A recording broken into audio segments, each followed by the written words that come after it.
पटना की सड़क पर हजारों छात्र अपने हक और रोजगार की मांग को लेकर प्रदर्शन कर रहे थे। पुलिस की बैरिकेडिंग थी, वाटर कैनन चल रहा था, लाठीचार्ज की तस्वीरें सामने आ रही थी और इसी पूरे हंगामे के बीच कैमरे के सामने करीब 6 साल का बच्चा खड़ा होकर सरकार से सवाल कर रहा था। बच्चा कह रहा था कि बेरोजगारी की वजह से छात्र परेशान हैं, सरकार को इस्तीफा देना चाहिए और पुलिस कार्रवाई पर उसने ऐसी बात कह दी जिसने सोशल मीडिया पर लोगों का ध्यान खींच लिया। उसने कहा कि किसी एक व्यक्ति का नहीं बल्कि देश के भविष्य का माथा फोड़ा गया है। अब सवाल यह है कि आखिर एक 6 साल का बच्चा रोजगार, सरकार और पुलिस कार्रवाई की बातें किस माहौल में सीख रहा है? क्या यह सिर्फ एक वायरल वीडियो है या फिर ये उस गुस्से की तस्वीर है जो बिहार के छात्र आंदोलन में धीरे धीरे बड़ा होता जा रहा है? और सबसे बड़ा सवाल, क्या एक छोटे बच्चे का प्रदर्शन स्थल तक पहुंचना और राजनीतिक बयान देना हमारे लोकतांत्रिक आंदोलन की ताकत दिखाता है या फिर ये सोचने पर मजबूर करता है कि आखिर बच्चों तक राजनीतिक नाराजगी किस तरीके से पहुंच रही है? नमस्कार, आप देख रहे हैं द हिंदी टॉप और मैं हूं आपके साथ आदर्श मिश्रा। दरअसल पटना में बीपीएससी, टीआरई 4 समेत अलग अलग भर्ती और परीक्षाओं से जुड़ी मांगों को लेकर छात्र और अभ्यर्थी प्रदर्शन कर रहे हैं। 25 अगस्त को प्रदर्शनकारियों ने गांधी मैदान में मुख्यमंत्री आवास की तरफ मार्च करने की कोशिश की। डाक बंगला चौराहे के पास पुलिस ने बैरिकेडिंग की थी। प्रदर्शनकारी बैरिकेडिंग पार करने की कोशिश करने लगे और स्थिति तनावपूर्ण हो गई। पुलिस ने वाटर कैनन का इस्तेमाल किया और बाद में लाठीचार्ज की भी खबरें सामने आई। कई प्रदर्शनकारियों को हिरासत में लिए जाने की रिपोर्ट है और पुलिसकर्मियों के घायल होने की भी जानकारी सामने आई।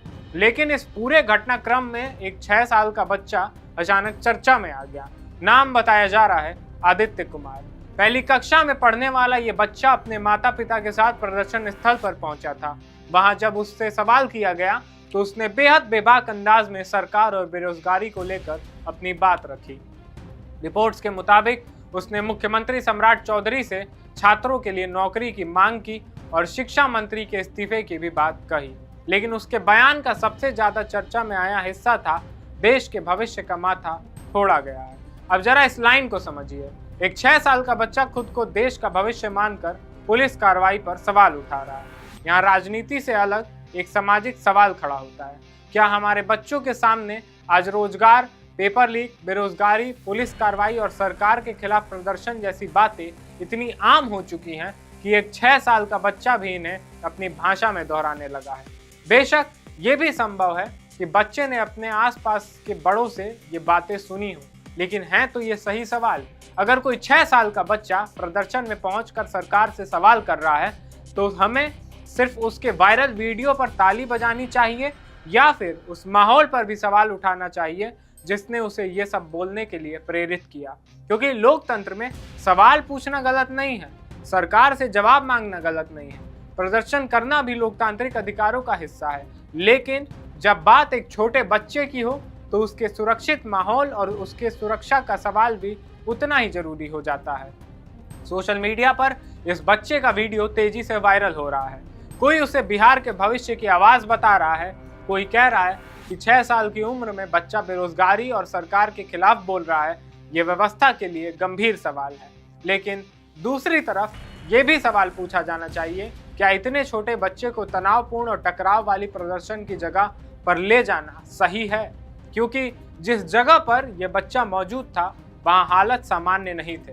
पुलिस और प्रदर्शनकारियों के बीच तनाव था, बैरिकेडिंग टूट रही थी, वाटर कैनन का इस्तेमाल हुआ, लाठीचार्ज की खबरें आई। ऐसे माहौल में किसी भी बच्चे की मौजूदगी अपने आप में चिंता का विषय है और यही वजह है कि इस कहानी को सिर्फ छोटा बच्चा बना आंदोलन का हीरो कहकर खत्म कर देना शायद सही नहीं होगा।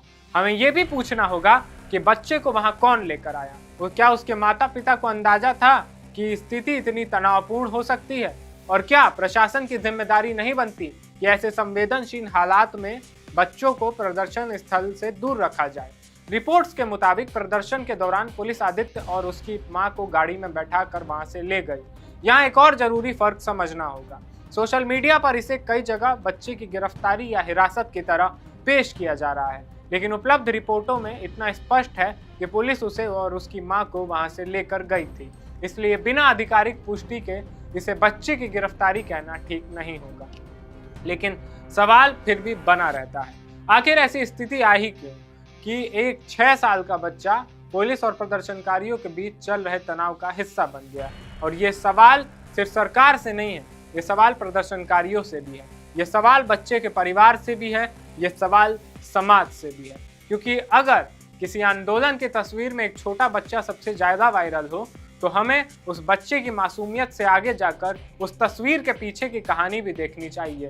छात्र आखिर प्रदर्शन क्यों कर रहे हैं, उनकी मांगे क्या हैं, क्या सरकार उनसे बातचीत कर रही है, क्या उनकी मांगों पर समाधान का रास्ता निकला है, और अगर सरकार के प्रतिनिधि छात्रों से बात कर रहे हैं तो फिर सड़क पर टकराव की नौबत क्यों आ रही है।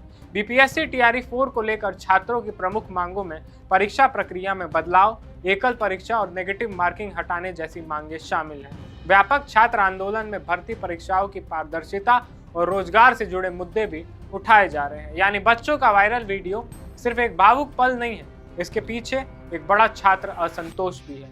और यही इस कहानी का सबसे महत्वपूर्ण हिस्सा है, क्योंकि 6 साल का बच्चा शायद ये नहीं जानता कि बीपीएससी की परीक्षा क्या है, टीआरई 4 की प्रक्रिया क्या है, या भर्ती नियमों में क्या बदलाव हुए हैं। लेकिन वो इतना जरूर देख रहा है कि बड़े लोग नौकरी के लिए सड़क पर हैं, वो इतना जरूर देख रहा है कि छात्र नाराज हैं, वो इतना जरूर देख रहा है कि पुलिस और प्रदर्शनकारियों के बीच टकराव हो रहा है। और शायद इसी माहौल को देखकर वो अपनी भाषा में सवाल कर रहा है, अब असली परीक्षा सरकार की है। क्या सरकार इस वीडियो को सिर्फ सोशल मीडिया की एक वायरल क्लिप मानकर छोड़ देगी, या फिर उस गुस्से को समझेगी जिसके बीच ये 6 साल का बच्चा कैमरे के सामने खड़ा दिखाई दे रहा है।